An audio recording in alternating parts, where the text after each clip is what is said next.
joining us, these ladies today.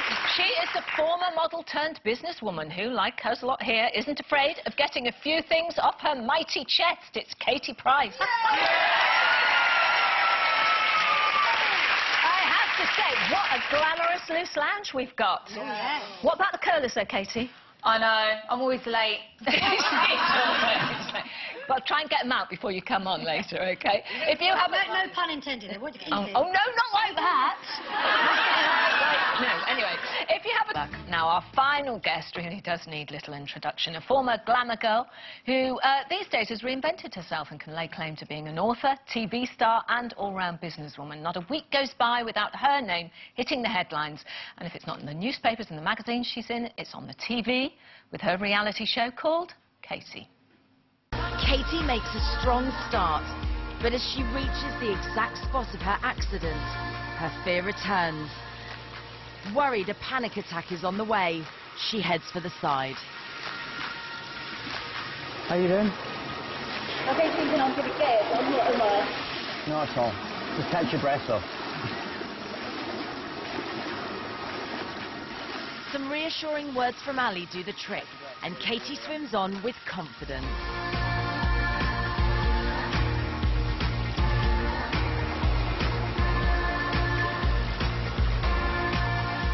She reaches the other side, conquering her greatest fear once and for all.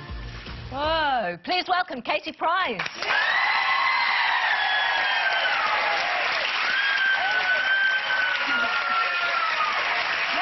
Madam, I rather like that last shot, which is probably what we were more familiar with, you coming out of the water. I didn't want them to show. I said, please don't show me my bikini. And when I watched it back, I was like, oh, they've kept it. Well, of course, they would have to, wouldn't they? I know. But I didn't realise you're such a good athlete, aren't you? Well, my mum, she used to swim with Sharon Davis, and she went to go to the Olympics, my mum. And she's a really good swimmer, so she got me and my brother into it. So we used to swim for Sussex. In fact, Junior and Princess go to the same swimming club. And I just remember one time in my session, I was swimming. It's really weird to think about it now. But as if I was swimming, my whole body went paralysed. So I remember holding onto the rope, screaming out for help. So since then, I had panic attacks. I think I was about 14. So yeah, so if someone tells me to get in the water, it plays in my mind. I have to do it of my own accord. But to do front crawl, I don't know, it plays with my mind. It's really weird. Wow. So do you think you've overcome your fear now for good? Well, when I did see Ali, that night I went back to the swimming pool and it seemed to have worked. But now I think it's creeping back again, that anxiety feeling. Is it? Oh. Yeah. Oh, that's a shame. I know. It's not just fear of getting your hair wet, because I don't do crawl. I don't do crawl. I do that breaststroke. My hair, I don't need to do breaststroke. Now then, I've got something here called In the Name of Love. Yeah. By Katie Price, which is your... What number novel is this? Something like the 8th novel, but I've done nearly 50 books now. Wow. 50 books. Can you believe that? Really? Yeah, because you've done children's books as well, and autobiographies. How many of those have you done? I've just started on my next one, actually. I think it'll be my 5th one. Well, they're like diaries, but they like to call them autobiographies. Because you do write about things, and they do tend to come true, don't they? Well, this did, because we wrote this book. I say we, because it's Rebecca and me. We do it. So just tell us how you work, because people go, oh, she doesn't even write I know, them, it's like, no, I do not sit there and type like this. You definitely have to have a talent how to write an actual book. But I speak in a dictaphone with Rebecca, come up with a plot, and she like feels around it, and we go through each chapter. I imagined you walking around the room, acting out the part. Is that what happens? No, I sit on my sofa with a cup of tea. It's got like an equestrian theme, isn't it? There's all that horsey stuff, which you know about anyway. Yes, and what's weird about the book is, in the beginning of the book, there's a horse accident where a horse dies. And obviously she meets Philippe, a Spanish guy, and it's all come true, because last year I had a really bad horse accident where 2 horses were killed.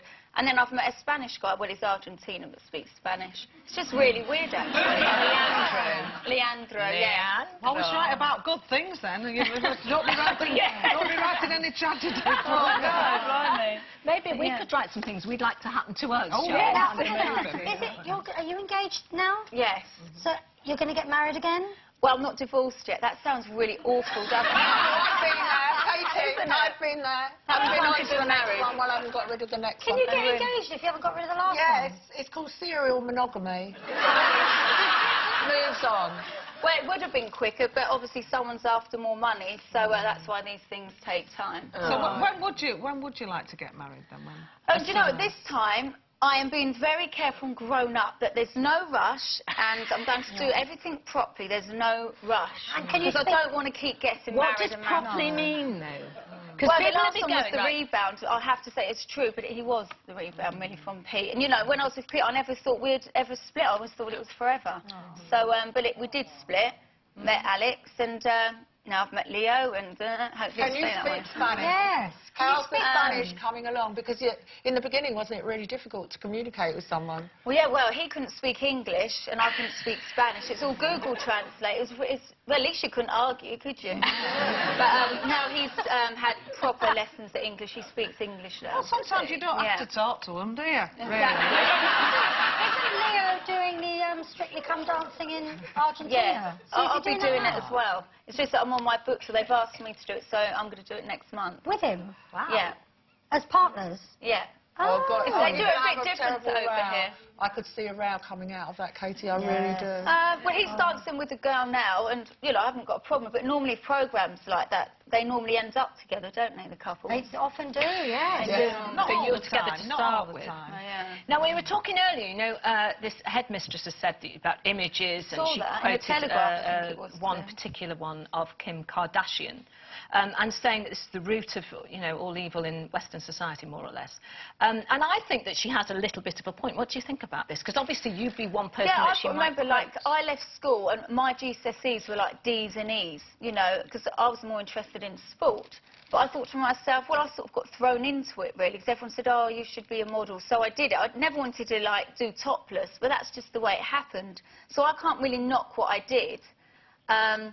But, you know, these days things are sexy, but it's good if you've got a brain to use that as well. And, you know, like I've heard you say, you can't think you're going to have a whole career forever, ever, just getting your kids off, because it doesn't last forever. But you're very unusual, aren't you? You're probably the most successful glamour model, I would say. I'm not intelligent, but I've got common sense.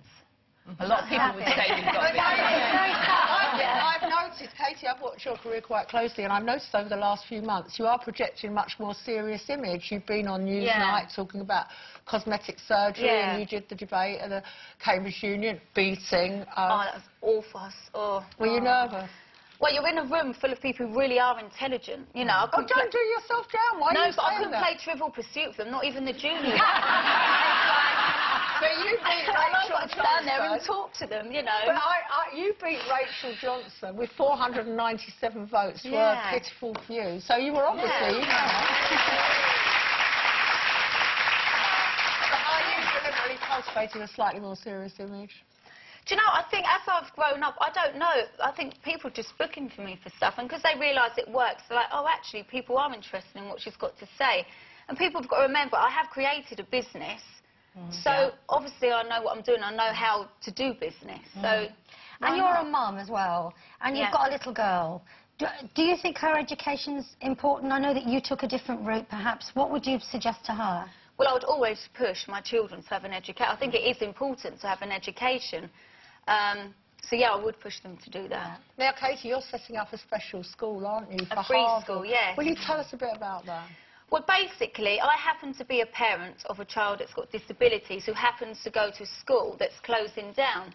So all us parents got together because we want the best for our children. So we thought of doing a free school. It's not easy to do, but if you all get together and, you know, it's all paperwork and things like that. We've had our first interview, so now we're waiting for the results. But I didn't want to use the celebrity status to try and push it. I want to do it the proper way. Yeah. Because, you know, it's for the children. It's not for us. It doesn't matter who we are. We want the best for the children. So it's still sort of early days, but we're trying. When do you hope to open it? Well, next year. So 2013, there could be a special school. Well, I think it's fantastic. So. And if it does work, then I would try and push for other people around the country to do the same thing. Yeah. It's important. Okay, fashion, please. Fashion, please. I should be in that. Listen to This is what I'm saying. I never, ever, ever... Well, I don't blame them, actually, to be voted best dressed. It's always worst dressed, or not even in the category. I have my own style. Like today, everyone liked my skirt. Actually, it's from a high street shop, you know. I don't believe in you have to wear designers to fit in. If something looks good and you wear it, who cares what the label is? Definitely. Yeah. But yeah, no, as they're saying, yeah. But What did you wear? Eurovision has to be, I don't know what I was thinking. But I was like 7 months pregnant. Look at it, 7 months pregnant, wearing that. 7 months? Yeah, I hid it from everyone. It's one of them things, I think if you tell everyone you're pregnant, then your bump comes out. The more you hide it, no one's looking for it. I wish I'd have looked like that. Yeah. Now. What, like a pink condom? Not wrong with that. Katie, all the best with the book, and thanks Thank for you. coming on Thanks once a again. lot. Thank you, Katie.